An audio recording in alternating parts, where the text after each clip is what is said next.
ब्रह्म सूत्र के द्वितीय अध्याय के द्वितीय पाद के चतुर्थ अधिकरण के नवम सूत्र का विचार हम लोग कर रहे हैं।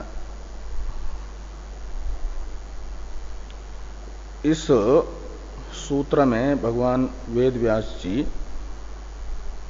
बौद्धों के अभिप्रेत अभाव से भाव उत्पत्ति रूप सिद्धांत का प्रत्याख्यान कर रहे हैं।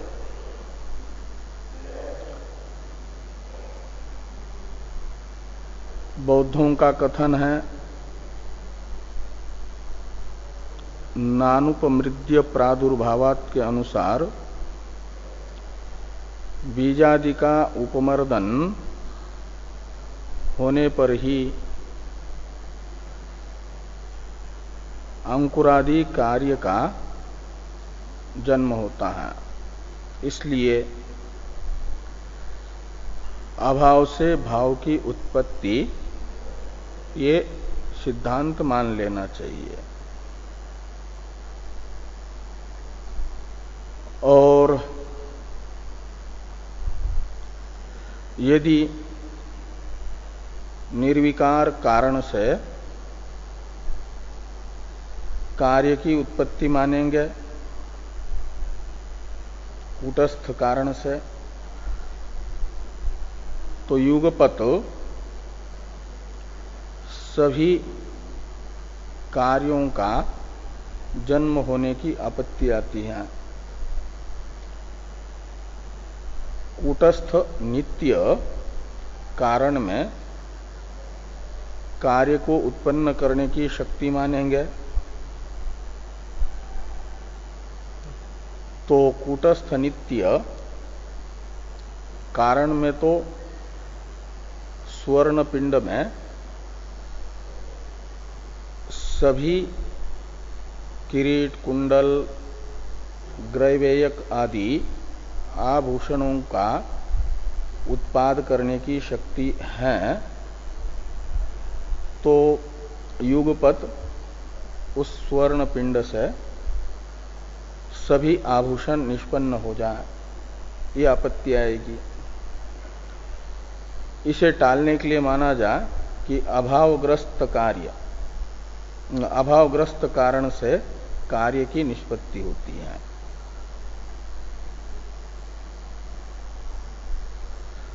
इस प्रकार का सिद्धांत जो बौद्धों का है नासतो अदृष्टत्वात्, इस सूत्र से बताया जा रहा है कि अनुपपन्न है।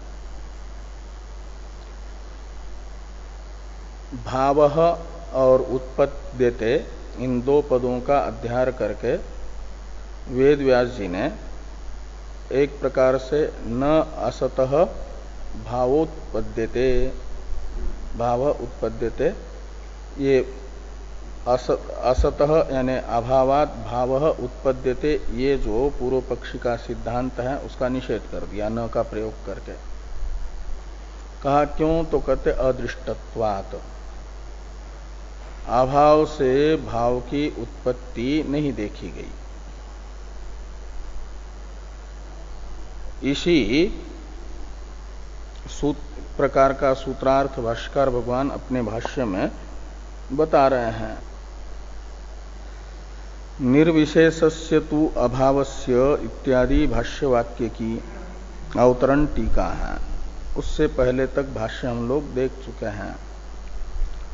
सूत्रम योजयति निर्विशेषस्य इति नासतो अदृष्टत्वात् इत्यादि सूत्र का समन्वय भाष्यकार भगवान कर रहे हैं कि निर्विशेषस्य तु अभावस्य कारणत्व अभ्युपगमे सस्विशानादिभ्यो अपि अंकुरादयो जायेरन।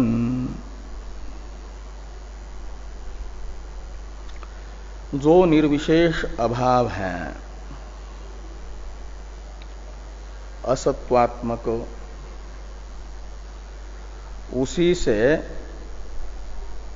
यदि कार्य की उत्पत्ति मानेंगे, उसी को कारण मानेंगे, निर्विशेष अभाव ही कारण है, उसी में अंकुरादि का कारणत्व है, ऐसा यदि मानेंगे तो निर्विशेष अभावत्व जैसे बीज नाश में है, ऐसे सस विषान में भी निर्विशेष असत्व रूप अभावत्व है।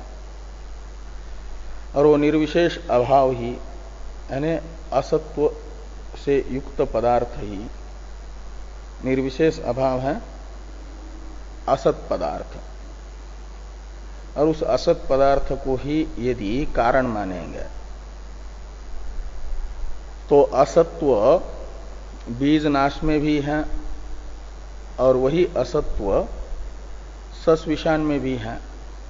तो सस विषान से भी अंकुरादि की उत्पत्ति हो जाए, यह प्रसंग आएगा यदि निर्विशेष अभाव को कारण मानेंगे तो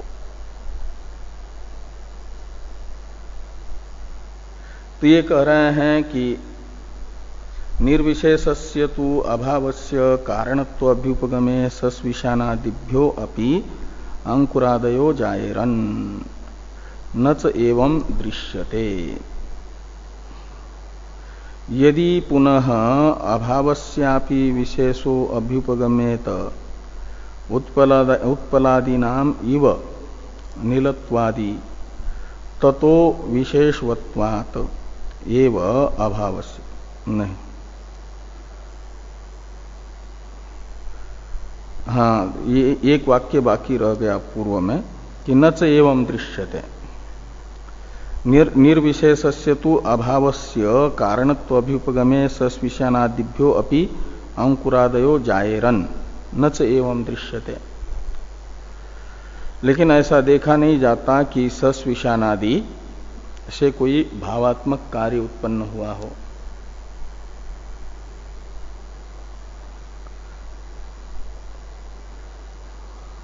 और यदि पुनः इत्यादि की अवतरण टीका है, सस्विषानादेः कार्यकारित्वस्य अदृष्टत्वात् न अभावस्य असतो हेतुत्वम इत्यर्थ।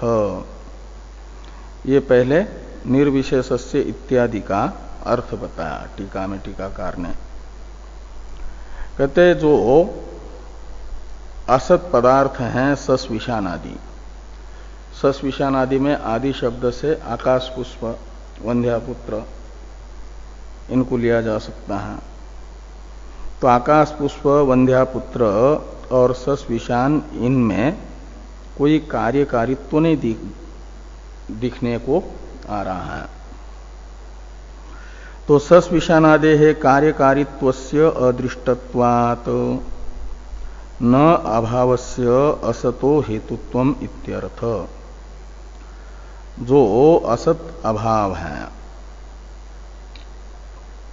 उसमें कारणत्व स्वीकार नहीं किया जा सकता, इसलिए अभाव से भाव की उत्पत्ति यह सिद्धांत नहीं बन सकता। आगे कह रहे हैं कि अभाव को यदि किसी विशेषण से विशेषित कर देंगे, निर्विशेष अभाव को यदि कारण मानते हैं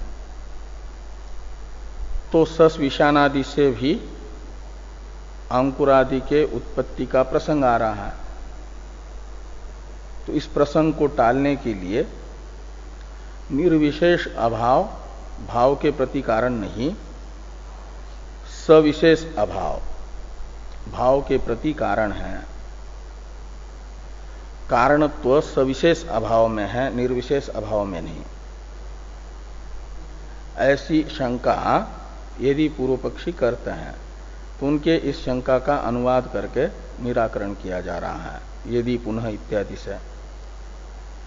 इसलिए टीका में टीकाकार यदि पुनः इत्यादि का अवतरण लिखते हुए कहते हैं कि अस्तु अभावस्यापि विशेष इत्यत आह यदि इति।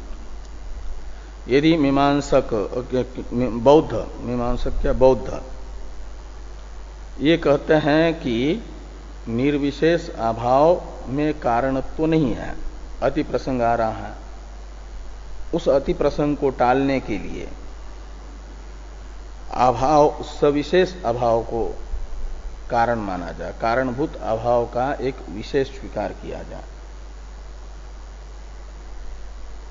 इस प्रकार की बौद्धों की शंका का निराकरण करते हुए भाष्यकार भगवान लिखते हैं कि यदि पुनः अभावस्यापि विशेषो अभ्युपगम्येत नीलोत्पलादीनाम इव नीलत्वादि ततो विशेषवत्वात् एव अभावस्य भावत्वम उत्पलादिवत् प्रसज्जेत।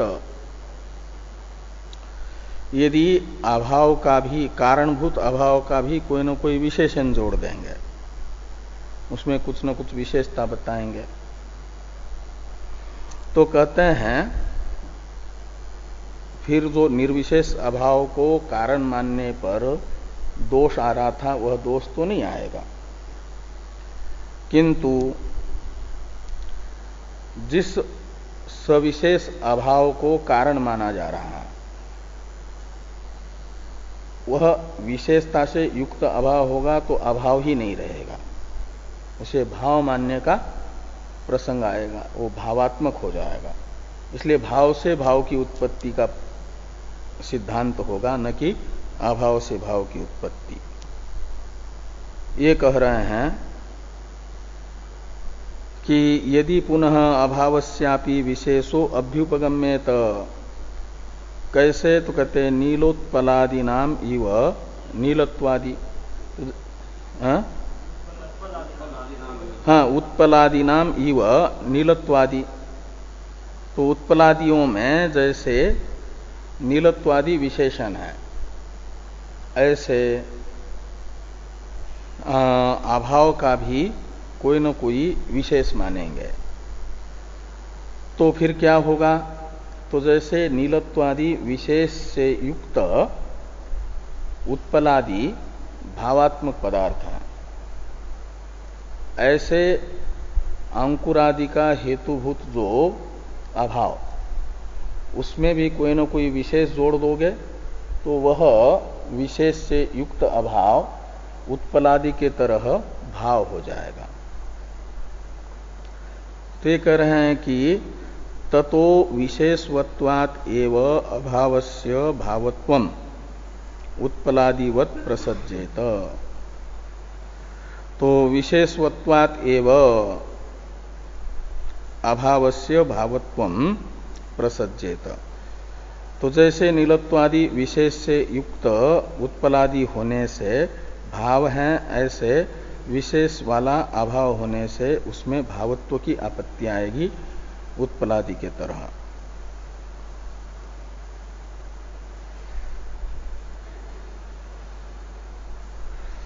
नापि अभावः, इस वाक्य की अवतरण टीका है।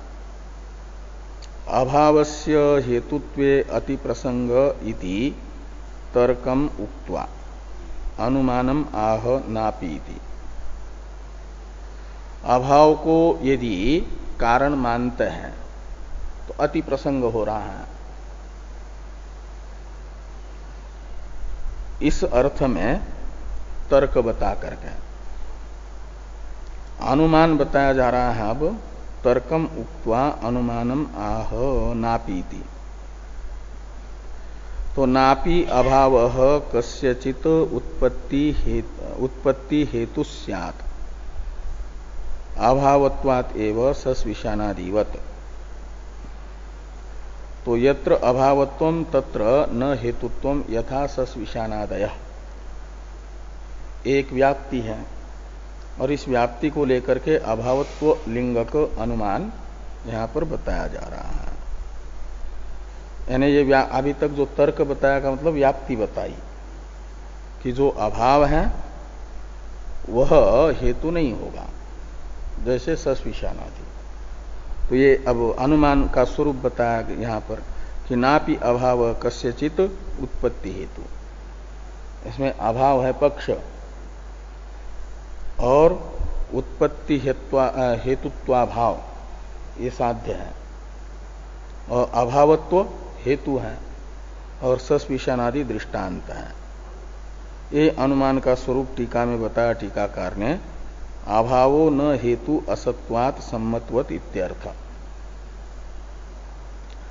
ये नापि अभाव कस्यचित उत्पत्ति हेतु इत्यादि वाक्य का ये अर्थ है। इस वाक्य से भाष्कर भगवान ने यह अनुमान बताया, अभाव में का हेतुत्व का निषेध करने वाला, कि अभावो न हेतु, इसमें अभाव है पक्ष, और न हेतु का अर्थ है हेतुत्वाभाव, ये साध्य है,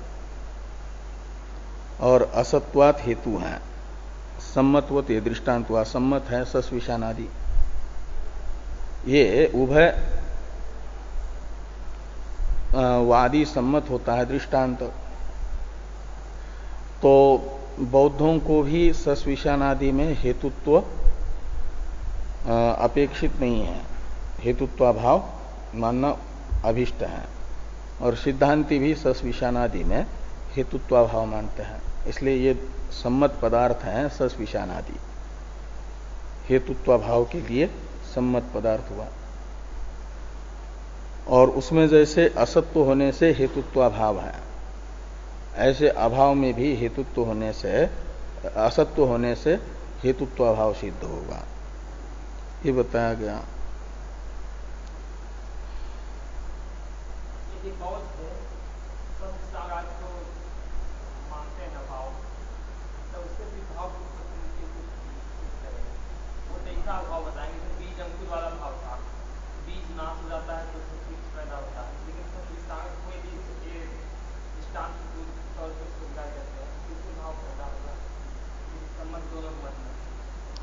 तो सम्मत है का अर्थ है इसमें कि हेतुत्व का अभाव, इसमें सम्मति है दोनों की। हेतुत्व में सम्मति नहीं, हेतुत्व भाव में। इस अनुमान में जो बताया जा रहा है साध्य, उसे स्वीकार करते हैं हेतुत्व भाव रूप साध्य को सिद्धांति भी और बौद्ध भी। कहां पर? असत्वादि में, क्या नाम है उसमें, सस्विशानादि में।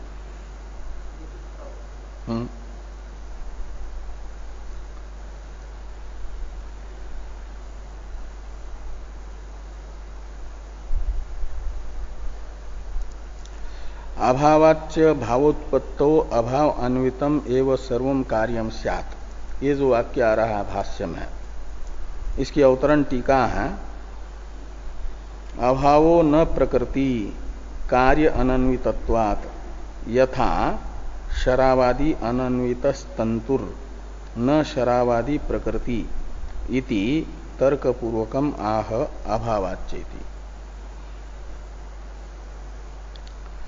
तो ये कह रहे हैं, यानी अभाव में पहले हेतुत्व का निषेध कर दिया, यानी निमित्त कारणत्व का ही निषेध कर दिया।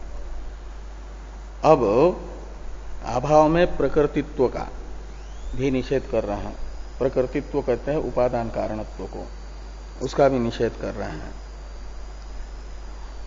तो एक अनुमान है कि अभावो न प्रकृति, इसमें प्रकृत्याभाव साध्य है, प्रकृतित्वाभाव साध्य है। कार्य अनन्वितत्वात् हेतु है, और शरावादि अनन्वित तंतु दृष्टांत है।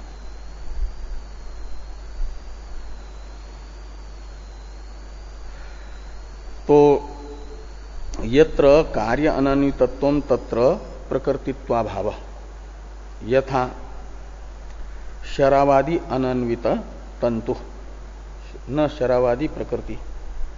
तो शरावादि है कार्य, ये मिट्टी का कार्य है, और उसमें तंतु उपादान कारण नहीं है, इसलिए तंतु का अन्वय भी नहीं है। मिट्टी के कार्य शरावादि में तंतु है अनन्वित, इसलिए तंतु का जिसमें अन्वय नहीं है शरावादि में, उनका प्रकृति भी तंतु को नहीं माना जाता। शरावादि के प्रकृतित्व का अभाव तंतु में है। क्यों? शरावादी अनन्वितत्व होने से। ऐसे अभाव में भी भावात्मक कार्य अनन्वितत्व है। यदि अभाव का अपने कार्य भाव के साथ अन्वय होगा तो फिर कार्य का भी अभावत्वेन रूपेण भान होना चाहिए। जैसे मिट्टी का कार्य घटादि में मिट्टी का अन्वय होता है तो घटादि की प्रतीति मृत्वेन रूपेण होती है। मृन्मयो घट, घट को देख करके मिट्टी है ऐसा भान होता है। सोने का कार्य जो रुचकादि हैं उनमें स्वर्ण का अन्वय होने से ये सोना है ऐसी प्रतीति होती है, स्वर्णत्वेन रूपेण उनकी प्रतीति होती है। ऐसे अभाव का कार्य यदि भाव होता और भाव के प्रति प्रकृति यदि अभाव होता तो सभी भावों की अभाव अन्वितत्वेन रूपेण प्रतीति होनी चाहिए, लेकिन ऐसी प्रतीति नहीं होती। इसलिए अभाव को भाव की प्रकृति नहीं माना जा सकता, ये भाष्कर भगवान कह रहे हैं।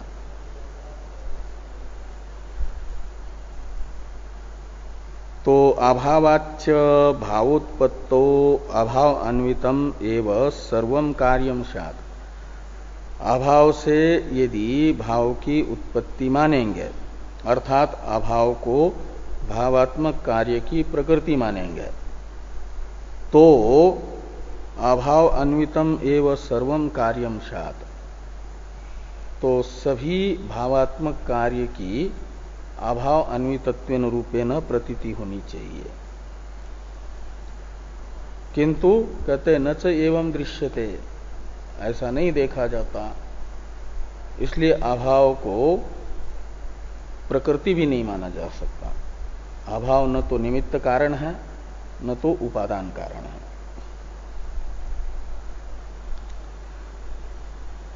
न च एवं दृश्यते।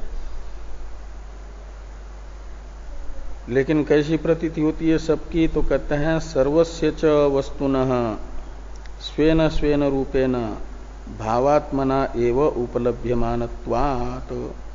सभी पदार्थ भाव रूप से ही प्रतीत हो रहे हैं।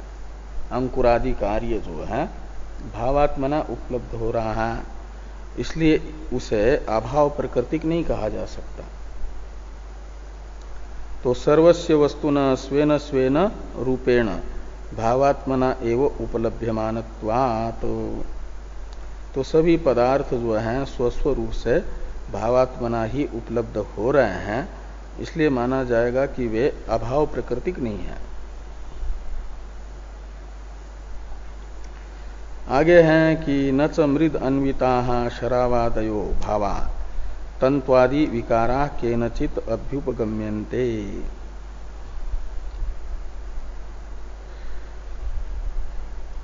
मिट्टी से अन्वित जो शरावादी पदार्थ हैं उन्हें कोई भी तंत्वादि का कार्य नहीं मानता, अपितु शरावादी में अन्वितत्वेन रूपेण भासमान जो मिट्टी है उन्हीं का विकार माना जाता है शरावादी को।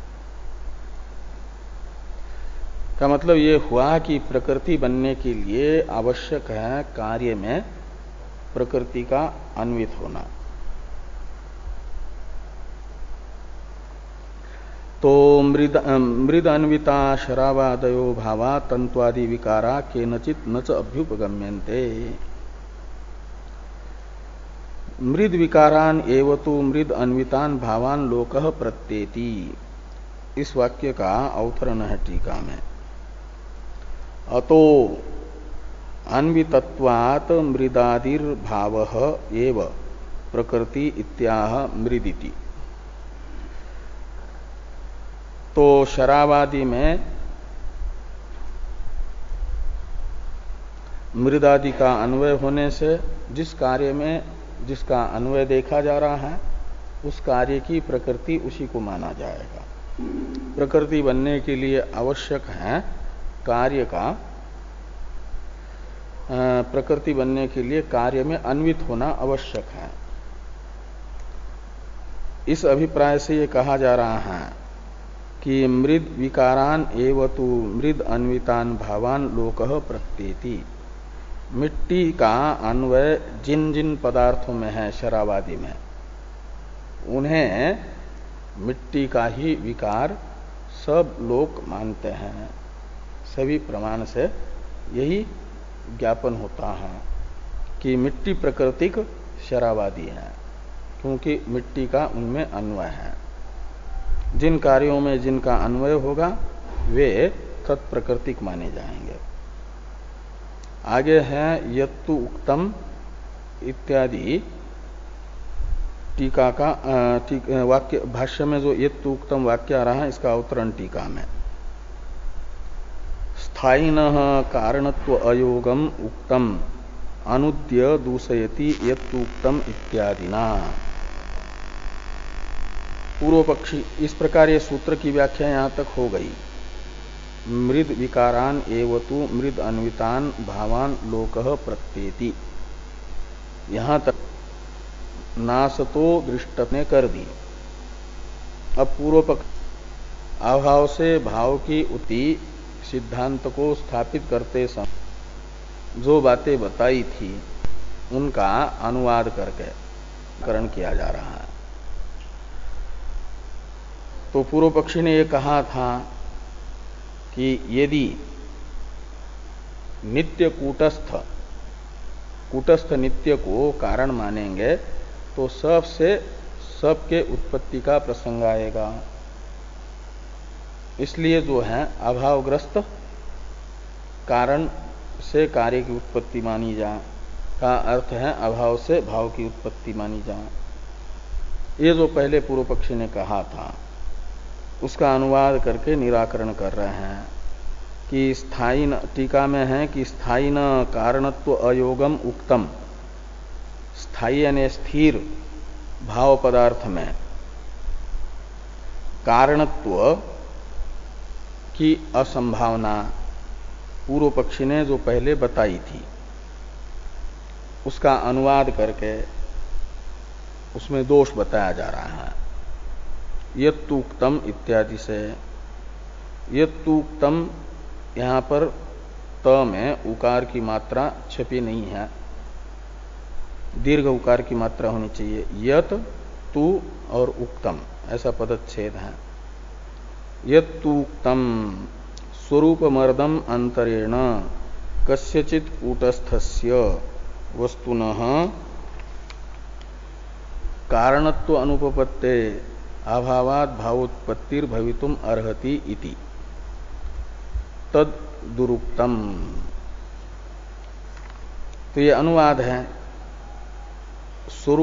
स्वरूपोपमर्दम अंतरेण यानी स्वरूप का उपमर्दन किए बिना, अर्थात कारण का नाश हुए बिना, कस्यचित् कूटस्थस्य वस्तुना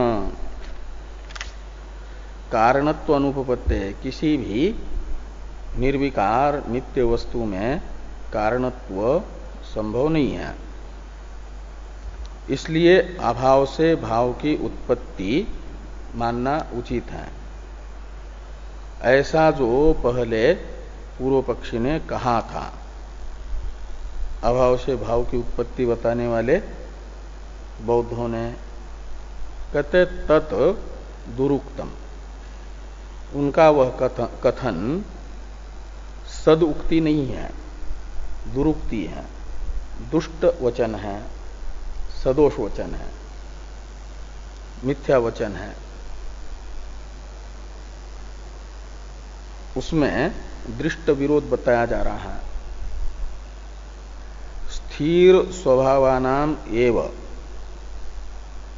स्वर्णादीनाम प्रत्यभिज्ञायमानानाम रुचकादि कार्य कारण भाव दर्शनात्। तो कहते हैं स्थिर स्वभाव वाले जो स्वर्णादि हैं अन्वित कारण,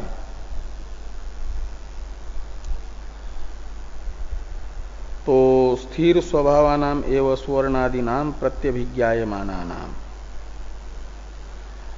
स्वर्ण पिंड के समय भी स्वर्ण प्रत्यभिज्ञायमान है, तो स्वर्ण पिंड को गला करके उससे रुचक बनाया आभूषण विशेष, तो उस समय भी स्वर्ण का स्वरूप उच्छेद नहीं हुआ। जो पिंड भाव में स्वर्ण था वही रुचक भाव में भास रहा है, वही स्वर्ण है। उसको गला करके यदि अंगूठी बनाते हैं तो जो रुचक में स्वर्ण था वही अंगूठी में स्वर्ण है, और उसको गला करके यदि कुंडल बनाते हैं तो वही कुंडल में है। ऐसे ये जो स्थिर स्वभाव वाला स्वर्ण है उसी की सभी रुचकादि कार्यों में प्रतिभिज्ञा हो रही है। इसलिए कहते रुचकादि कार्य कारण भाव दर्शनात्, ये जो स्थिर स्वभाव वाले स्वर्णादि हैं उन्हीं में कार्य कारण भाव देखा जा रहा है। वही आकार विशेष से अभिव्यक्त होता है तो कार्य, आकार विशेष से रहित होता है तो कारण।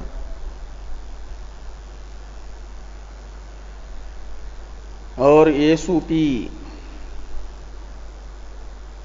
बीजादिषु स्वरूपोपमर्द मर्दोपलक्ष्यते तेष्वपि न असौ उपमृद्यमाना पूर्वावस्था उत्तरावस्थायाः कारणम अभ्युपगम्यते।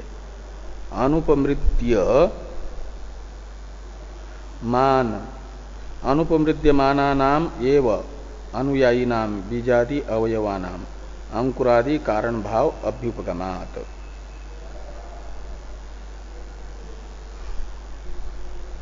तो रुचकादि में तो देखा जा रहा है कि सोना नष्ट होकर के रुचकादि नहीं बन रहा है, अन्वय हो रहा है उसका।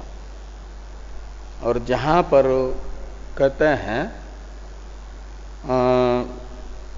बीजादि का उपमर्द प्रतीत हो रहा है, विनाश प्रतीत हो रहा है, तो वहां पर हम अंकुर का कारण बीज को नहीं मान रहे हैं,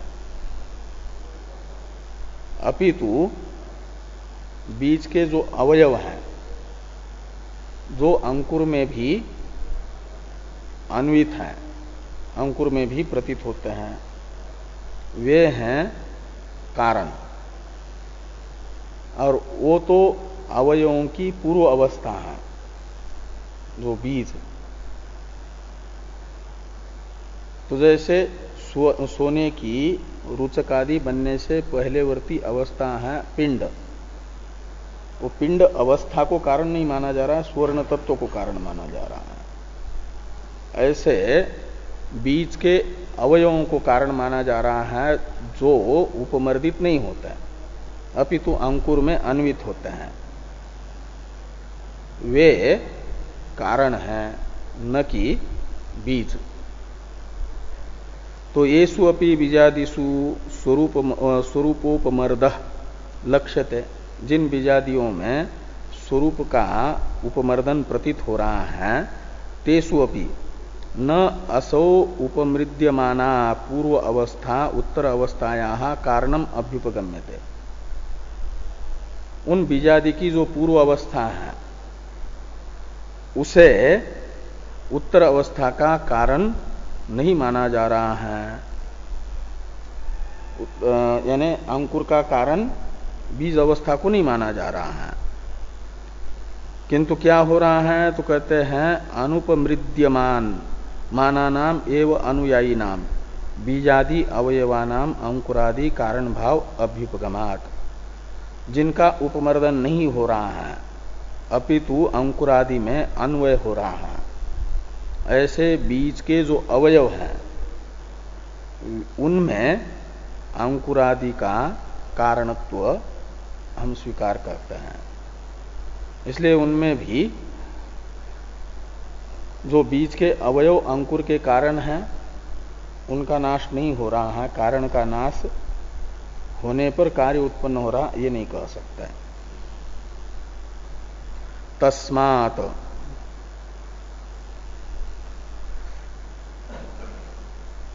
असद्भ्य सस्विशानादिभ्य सत उत्पत्ति अदर्शनात् सद्भ्यश्च स्वर्णादिभ्य सत उत्पत्ति दर्शनात् अनुपपन्नो अयम अभावात भावोत्पत्ति अभ्युपगमः।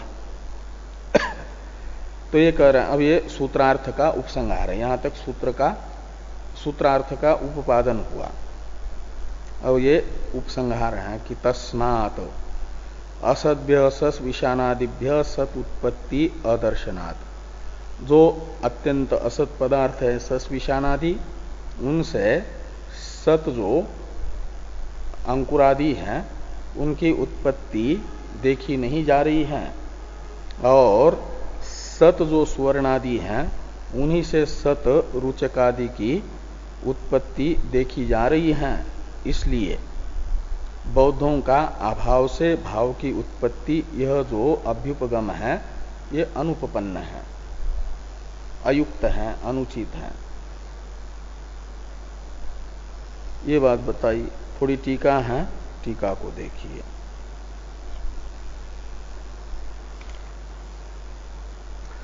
अनुभव बलात् स्थिर स्वभावानाम एव सहकारी सन्निधि क्रमेण कार्यक्रम हेतुत्वम अंगीकार्यम। तो कहते हैं ये जो स्थिर स्वभाव वाले पदार्थ है स्वर्णादि, स्वभाव कहते हैं स्वरूप को, जिनका स्वरूप उपमर्द नहीं होता अपितु स्थिर रहता है, स्थायी रहता है, ऐसे पदार्थों को ही कार्य विशेषों के प्रति कारण माना जाएगा, हेतु माना जाएगा। किसके आधार पर? तो कहते हैं अनुभव बलात्, अनुभव के आधार पर।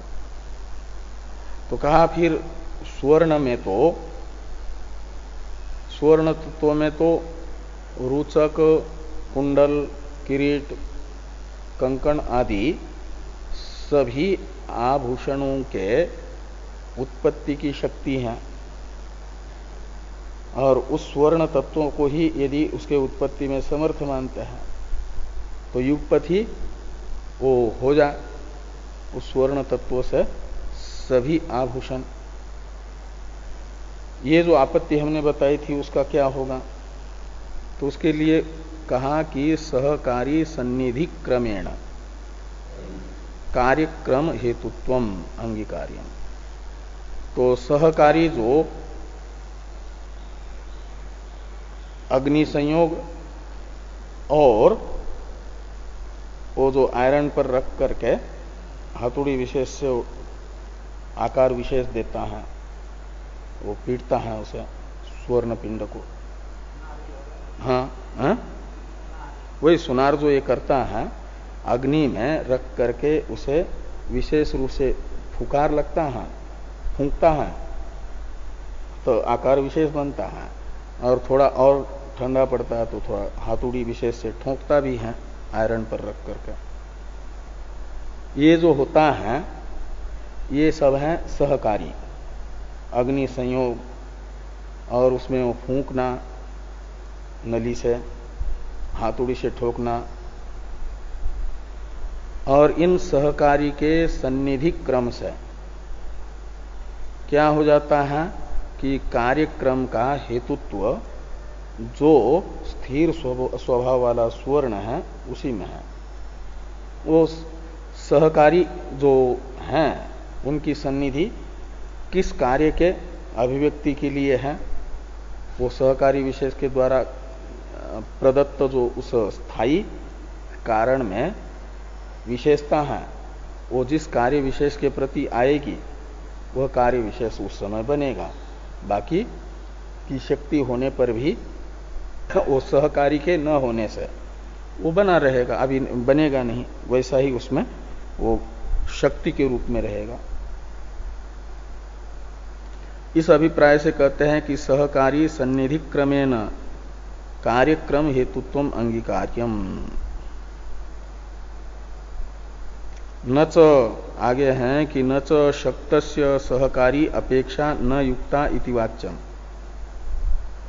कहते यदि सुवर्ण पिंड स्वयं ही समर्थ है, उसी में सभी कार्य को करने की शक्ति है सुवर्ण तत्व में, तो समर्थ को रुचकादि कार्य करने में समर्थ सुवर्ण तत्व को सहकारी की अपेक्षा नहीं पड़नी चाहिए, सहकारी की अपेक्षा मानना उचित नहीं है।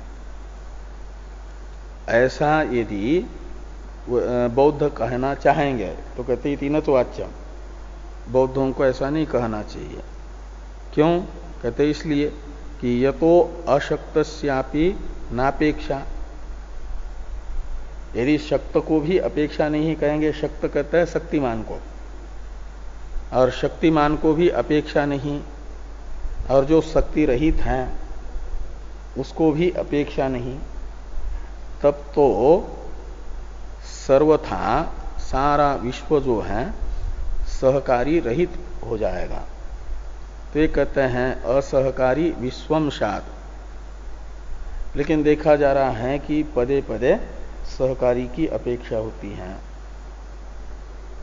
इसलिए सक्त को भी कार्य विशेष की अभिव्यक्ति में और बाकी कार्यों के अनभिव्यक्ति के लिए सहकारी की अपेक्षा है, ये माना जाएगा। ततः आगे कह रहे हैं कि ततः स्वर्णादौ स्वतो अतिशय शून्ये अग्नि तापादि सहकारी कृत अतिशय क्रमात् रुचकादि कार्यक्रम। तो स्वर्ण तत्व जो है स्वयं अतिशय से रहित है, और उससे रुचकादि कार्य विशेष बनते हैं। वो एक समय एक ही कार्य बनता है, सभी कार्यों की शक्ति उसमें होने पर भी, और स्वयं जो है निर्विशेष है सुवर्ण तत्व, और सभी कार्य करने की शक्ति मात्र उसमें है। तो युगपत सभी कार्य क्यों नहीं होंगे? तो मानना पड़ेगा कि अग्नि तापादि रूप जो सहकारी हैं और उनसे निष्पन्न हुआ जो अतिशय, यानी अतिशय क्रम, यानी क्रम विशेष, विशेष क्रम है, और उस क्रम से रुचकादि कार्यों का भी क्रम बनेगा। वो सहकारी किसी कार्य विशेष के प्रतिबंधकों को हटा देंगे, तो जिस कार्य के प्रतिबंधकों को सहकारियों ने हटा दिया वह कार्य उस समय बनेगा स्वर्ण से, स्वर्ण उसमें अन्वित होगा। आगे हैं टीका में ही न च अतिशयस्य अतिशयांतर अनपेक्षत्वीय कार्यस्यापि अनपेक्षा इति वाच्यम। पहले पूर्व पक्षी ने कहा था अतिशय को यदि अतिशयांतर की अपेक्षा मानी जाए तो अनवस्था दोष होगा, और यदि अतिशय को भी अतिशय की अपेक्षा नहीं है, अनवस्था को टालने के लिए कहेंगे, तो अतिशय स्वयं भी तो एक कार्य है, सहकारी के द्वारा निष्पन्न जो अतिशय वह स्वयं भी कार्य होने से उसे जैसे अपनी निष्पत्ति के लिए अतिशय विशेष की जरूरत नहीं है, अनपेक्षा है, तो फिर उसी अतिशय के तरह अतिशयांतर निरपेक्ष सहकारी से निष्पन्न होने वाला जो अतिशय रूप कार्य विशेष, उसमें भी कार्यत्व है, और वैसा ही कार्यत्व घटादि में भी है, रुचकादि में भी है। तो फिर रुचकादि को भी वो कार्यत्व रूप समानता होने के कारण अतिशयता की अपेक्षा नहीं होनी चाहिए, अतिशय विशेष की अपेक्षा की ना ही निष्पन्न हो जाए, ये मानने की आपत्ति आएगी, ऐसा पहले पूर्व पक्षी ने कहा था। उसके विषय में टीकाकार कह रहे हैं कि अतिशयस्य अतिशयांतर अनपेक्षत्वे कार्यस्यापि अनपेक्षा यानी कार्य मात्र को भी अतिशय की अनपेक्षा ही होगी, ऐसा आप नहीं कह सकते। इति न वाच्यम। क्यों? कहते इसलिए कि पटस्य मृद अनपेक्षत्वे कार्यत्व अविशेषात घटस्यापि मृद अनपेक्षा प्रसंगात अन्वय, ये यहां पूर्ण विराम होना चाहिए। हाँ, क्या नाम, मृद अनपेक्षा प्रसंगात, यहां तो कॉमा हो, यहां तक वो नच वाच्यम में हेतु बताया गया है। तो कहते हैं यदि अतिशय को अतिशय की अपेक्षा न होने से कार्य को भी अतिशय की अपेक्षा नहीं होनी चाहिए, यह सिद्धांत तो स्वीकार करेंगे यदि, तो फिर अति प्रसंग आएगा। वह अति प्रसंग क्या आएगा कि कहते जैसे पट रूप कार्य विशेष है, पटात्मक जो कार्य विशेष है, इसे अपनी निष्पत्ति के लिए मिट्टी की अपेक्षा नहीं है, तंतुओं की अपेक्षा है। तो तंतुओं से निष्पन्न होने वाले पट को मिट्टी की अनपेक्षा हुई कि नहीं? मिट्टी न हो तब भी पट बन जाता है। तो पट में भी कार्यत्व है और मृद अनपेक्षत्व है। तो उस कार्यत्व को घट में भी दिखा करके, कार्यत्व रूप समानता पट की, तो कार्यत्व होने से जैसे पट को मृद की अपेक्षा नहीं है, ऐसे घट को भी कार्यत्व उसमें होने से मृद की अनपेक्षा ही मानी जा, ये कहने का प्रसंग आएगा। और यह प्रसंग पूर्व पक्षी को अभिष्ट नहीं है। इस अति प्रसंग को टालने के लिए यह माना जाएगा कि अतिशय को अतिशयांतर की अपेक्षा न होने पर भी रुचकादि कार्यों को तो अतिशय की अपेक्षा ही मानी जाएगी। ये इसलिए वो इति न वाच्यम, ये जो कहा था वो ठीक हुआ। आगे ये कह रहे हैं कि अन्वय व्यतिरेकाभ्याम अपेक्षा सहकारीसु अपि तुल्या। और सहकारी विषयक अपेक्षा तो अन्वय सहचार व्यतिरेक सहचार से सिद्ध हो जाती हैं।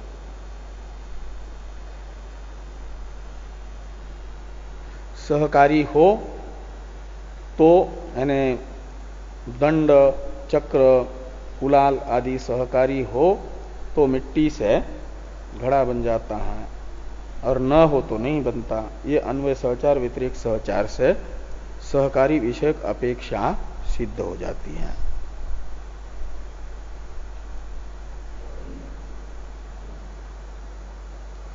आगे है टीका में ही, यद उक्तम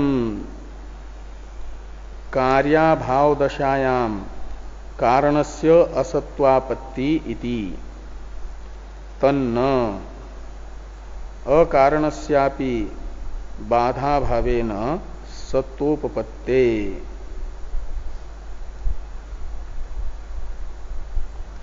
पहले पूर्व पक्षी ने कहा था कि कार्याभाव दशायाम कारणस्य असत्वापत्ति,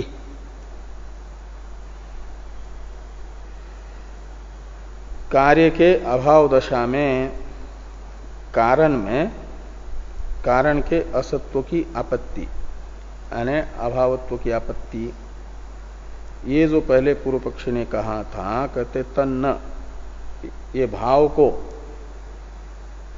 कहां पर कहा था?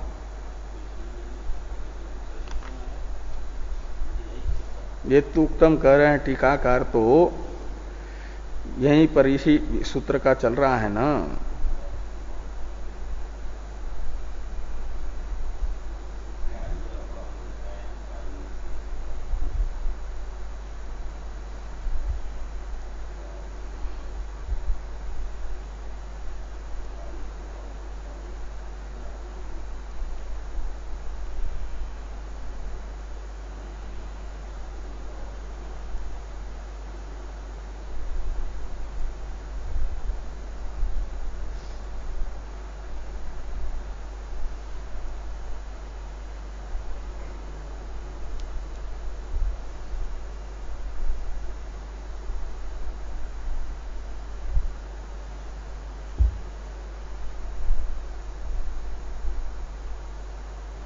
नित्य नित्य से नित्य से कार्य।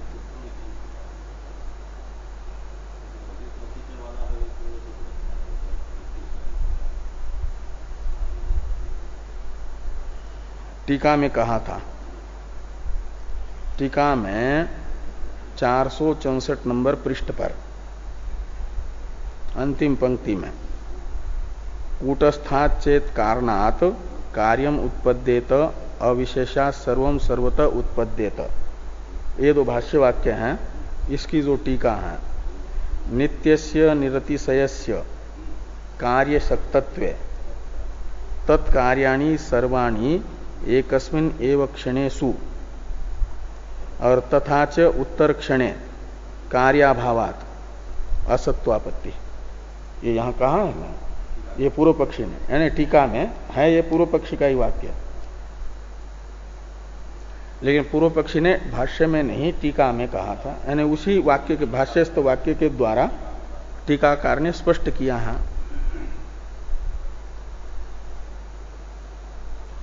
तो यानी नित्य से निरतिशय एक साथ यदि सभी कार्य उत्पन्न होंगे तो फिर उत्तर क्षण में कोई कार्य न होने से क्या होगा कि असत्वापत्ति आएगी, क्योंकि उनके यहां सत्व है, अर्थ क्रियाकारित्वम सत्वम, तो एक क्षण में तो सभी कार्यों को उत्पन्न करेगा। यदि नित्य निरतिशय जो कार्य है और उसी को कारण है और उसी को सभी कार्य को उत्पन्न करने की शक्ति से युक्त मानेंगे और किसी सहकारी की अपेक्षा नहीं मानेंगे, तो क्या होगा फिर युगपत वो अकेला ही सभी कार्यों को उत्पन्न करेगा, तो एक ही क्षण में सभी के सभी अर्थ क्रियाकारित्व तो आ गया उसमें, और दूसरे क्षण में तो फिर कोई कार्य रहा ही नहीं जिसको उत्पन्न करना हो, तो अर्थ क्रियाकारित्व रूप सत्ता उसमें न रहने से अभावत्व की आपत्ति, ये जो पहले पूर्व पक्षी ने कहा था, इसके विषय में टीकाकार कह रहे हैं कि यद उक्तम कार्याभाव दशायाम कारणस्य असत्वापत्ति, वो उस पंक्ति से कहा था टीका में। कहते तन्न, ये कार्याभाव दशा में कारण के असत्व की आपत्ति नहीं आएगी। कैसे? तो कहते अकारणस्यापि बाधा भावेन सत्वोपपत्ते, जो तुमने सत्व का लक्षण किया है, अर्थ क्रियाकारित्वम सत्वम, ये सत्व का लक्षण नहीं है, ये आपका अपना पारिभाषिक है।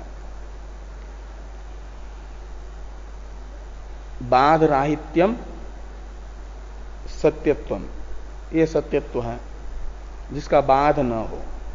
बाधो मिथ्यात्व निश्चय, बाध है मिथ्यात्व निश्चय, और जिसके मिथ्यात्व का निश्चय नहीं होता उसे सत्य कहा जाता है। बाध राहित्यम सत्यत्वम, ये सत्य है। तो सत्व का अर्थ है बाध राहित्य। तो ये कह रहे हैं कि अकारणस्यापि बाधा भावेन सत्वोपपत्ते नहीं अर्थ क्रियाकारित्वम एवं सत्वम, इसलिए अर्थ क्रियाकारित्व को ही सत्व नहीं कहा जाता। क्यों? कहते असतः तद अयोगेन सत्वस्य ततो भेदात्। असतः यानी जो अभाव है, सस्विशानादि हैं, उनमें अर्थ क्रियाकारित्व रूप सत्व के न होने से तद अयोगेन सत्वस्य ततो भेदात्, इसलिए सत्व क्या है? उससे भिन्न है। सतो, तो इसलिए क्या हुआ कि जो असत है उससे भिन्न है उसे सत कहा जाएगा, जो असत नहीं है वो सत है, और असत है सस्विशानादि, और उससे भिन्न है आपके ये जो है क्या नाम सुवर्णादि, इसलिए उनमें जो है कारण के कार्य के अभाव दशा में असत्व की आपत्ति नहीं आएगी बाधराहित्य होने से। सतो ही अर्थ क्रियाकारित्वम न असतः, जो भावात्मक पदार्थ होगा उसमें अर्थ क्रियाकारित्व होता है, असत में नहीं। अतः कारणता अवच्छेदकम अबाधित स्वरूपात्मकम सत्वम कारणत्वात् भिन्नम एव। कारणत्व से भिन्न है सत्व, वह कारणता का अवच्छेदक है। क्योंकि पहले कहा कि अर्थ क्रियाकारिता जो है अभाव में नहीं होती, भाव में होती है। इसलिए कारण जब भी बनेगा कोई तो भावात्मक होगा, तो कारणता भाव में आएगी तो कारणता का अवच्छेद हो जाएगा सत्व, भावत्व। और वह जो है अवच्छेद्या जो कारणता है उससे भिन्न है। तो इसलिए कहते हैं कारणत्वात् भिन्नम एव सत्वम, कारणत्व से भिन्न है सत्व। वो है कारणता का अवच्छेदक और अबाधित स्वरूप, जिसका स्वरूप बाधित नहीं होता है, जो कारणता का अवच्छेदक है वह सत्व है। और वह सत्व उस समय भी कार्य अभाव दशा में भी बना ही रहता है। टीका क्या नाम भाष्य में एक वाक्य है अपिच इत्यादि। अच्छा, एक वाक्य इसका भी रहा, तस्मात् अननुसूत स्थिर भावानाम हेतुत्वम उपपन्नम इति भावः। तस्मात् अनुसूत स्थिर भावानाम हेतुत्वम उपपन्नम। ये जो उक्त हेतु हैं उन उक्त हेतुओं से यह निश्चित हुआ कि जो अन्वयी स्थिर पदार्थ है उनमें कारणत्व रहेगा, हेतुत्व रहेगा। पूर्व पक्षी के मत में अभाव से भाव की उत्पत्ति यह अभ्युपगम उनके अभ्युपगम का भी विरोधी है। पूर्वापर विरोध बताया जा रहा है अपिच इत्यादि से। इस पर चर्चा हम लोग कल करते हैं। कल प्रतिपदा है अनध्याय, परसों।